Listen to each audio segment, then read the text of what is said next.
Welcome guys to the beginning of my YouTube channel. Now in today's video we're going to be taking a look at my specific setup and basically showing you guys around what my setup's like. So let's just go ahead and begin with my recording equipment. Now first of all, as far as software goes, I use Audacity. It's a great program, it's free, it's open source for those of you who like to program and edit. And it's very, very, very nice. It has tons of features that really will make your day, like noise cancellation. And I'll be doing different videos as the future comes whenever it needs to be done. For example, I might do a video on how to do noise canceling for the annoying background whenever you're thinking of doing recordings or solo shots or dialogue like I'm doing right now. But you can have all the best software for recording that you can want. However, you're not going to get a good audio signal unless you get a good microphone. So for that, I've actually went out and bought myself a Blue Microphones Yeti. It's a very, very nice microphone. I definitely recommend it. It's a YouTuber favorite. And it can pick up my voice just fine, except that my voice is a little bit higher, so it might need a little bit of time to adjust, as the Yeti's much better for deep voices like Arnold, or just kind of lower range voices, versus if I was to talk in a higher tone voice like I'm doing right now, there might not be a higher quality sound footprint right there, if you will. But again, it's a great microphone, and if you're planning to use it for YouTube, it's definitely capable of doing that, and it's actually quite affordable. But in order to monitor my sound, I need some decent quality headphones, no cheap ones from Philips that cost you $10 or Walgreens earbuds. Actually, I currently have a set of SteelSeries Siberia V2s that I do plan on upgrading sometime soon. They're very, very comfortable and they have great sound signature. It's just that they lack the audio quality that I would appreciate a pair of headphones to have, especially since this is, quote, gaming grade. And gaming grade components usually aren't the best, so I might go with something like the M30X or V-Moda Crossfade LPs, some actual monitoring grade headphones. But still, I'm able to get a good signature from these headphones, and they look very, very nice too if you wear them properly. So, no complaints there. It's a pretty good set of headphones, and it also comes with a microphone built in, which I'm obviously not using right now. My monitor is a 27-inch Acer. It's a great panel, TN. Nothing really distinguishing about it, but it's a nice panel for what I need. I'm going to be replacing it with a 24-inch, or maybe even adding in another one, maybe with a dual monitor stand. But it's still very, very, very decent panel for the cost. It was only around $170, but something that made me wish I should have gone with IPS instead. But it's great for getting my work done, and whenever you hear my system specs, you're probably going to be horrified to wonder why I'm still playing on 1080p and why I'm not higher, but I'll explain that in a moment. Now, everything that you're hearing me talk about is actually sitting atop my IKEA Mickey desk. It's quite a big desk. Mine is at least the 55-inch version. It's not small, and it's actually great for building computers on. It's a nice big desk, and depending on what size of the case you're using, full towers, maybe not. But it's still a very, very nice working area. I can store lots of books inside its drawers. It has a lot of stuff like built-in cable management features that definitely make my build look a lot better than it should. But still, very, very nice desk. I actually was given to me as a gift, and I cannot appreciate whoever gave me this enough, as my old desk was actually very, very bad. It was faux, it was falling apart, made of faux finishing. Yeah, so not exactly the best quality of desk back then, but now with the IKEA Mickey, it's great.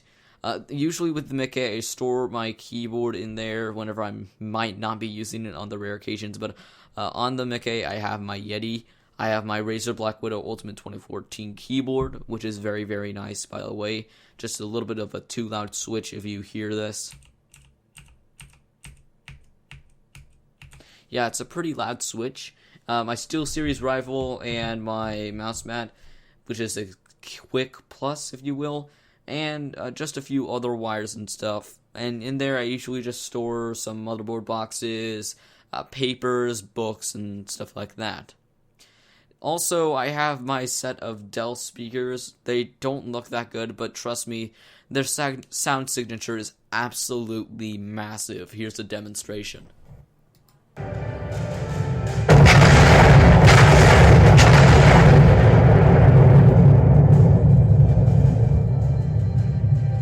So as you guys can clearly hear, those speakers are no pushover at all. They are very, very loud whenever I actually hook them up and fire a few shots off in World of Warships, which is what you guys were hearing. But moving on to my actual computer hardware, let's go ahead and start off with the case. Now, my case, as you guys can see, is pretty huge, as you guys can actually tell if you are well vested in cases. This is the NZXT Phantom 820. Now, part of me kind of regrets going with such a huge, I could say, tower, as it's very, very big. It's almost as tall as my desk. But then again, I like big towers, just lots of room in them for me to do whatever I want. Although, again, part of me kind of resents going with a big old tower because it's just really, really huge, and I don't know, it's very, very unwieldy whenever I need to perform a few modifications like I'm about to do. But inside is a basic Skylake system. Actually, it's very, very high-end. I have the i7-6700K on a Z170 board, which is the Maximus 8 Hero. I have a GeForce GTX 980 Ti G1 Gaming. Yeah, and I'm on a 1080p panel. And as far as my board goes, my cooler is going to be the Noctua NH-D14. It's a fantastic cooler. It's very, very quiet, and I really, really like it because it helps me record without any background noise, and it keeps the system nice and cool. And as far as the rest of the system specifications go, my power supply is an Enermax Platimax 600 watt 80 plus platinum certified power supply unit. It's a very, very high-end unit. I can't thank whoever gave me this enough. This was a gift from one of my relatives for my birthday, and I freaked out whenever I saw it because he's just a really, really, really nice guy, and I'm really, really happy that I have this system. But now that you know what my system's made out of, let's go ahead and talk about my plans for this channel. Now, as you guys might tell by my voice, if you've been listening, I actually did do a previous channel, and while it was good and it had a few views, it's just that I wanted to keep doing quality content. But on that channel, as far as quality goes, I'm not very consistent. It's maybe Armored Warfare here, there, and then World of Warships there, and then a tech video, then a collaboration with Prax. But I'm going to be doing primarily tech videos on this channel so you guys can have a consistent basis, and I'm going to be uploading them on a regular basis. Probably every 2 to 3 days, I'm going to be putting in much more work than I did on that old channel, and hopefully I can grow this channel to be something bigger, something to really help you guys out with the tech community, to teach you new stuff every day. That's my main goal for the channel. It's not to get rich, not to get famous, but to help people out.